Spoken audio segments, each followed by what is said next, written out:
Pourquoi je dis que Karel Pedre est complice et l'un des acteurs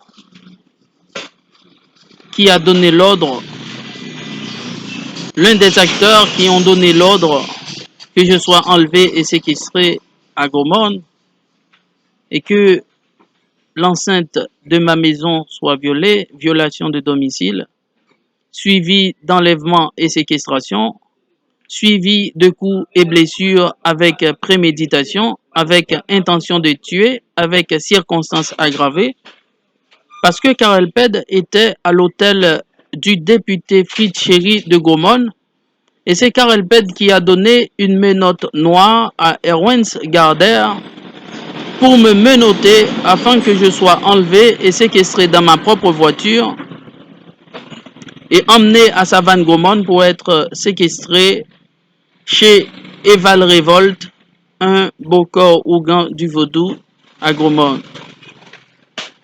Il est celui qui a donné la menotte noire. Il est complice et c'est lui qui a envoyé plus de 15 hommes entrant dans la cour, violant l'enceinte de ma maison et qui m'a frappé. L'un des hommes m'a frappé, ou plus que deux, parce que je suis allé me réfugier sur un manguier et de là où j'étais, ils m'ont poursuivi.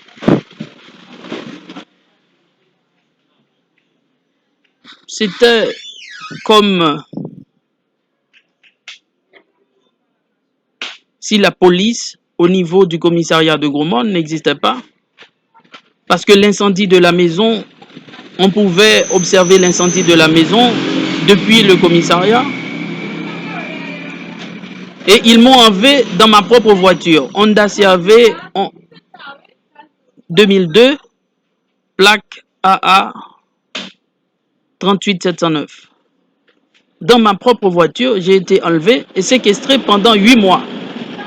Comme psychologue, économiste comptable, une abomination comme ça, abomination et malédiction comme ça se produit dans une famille.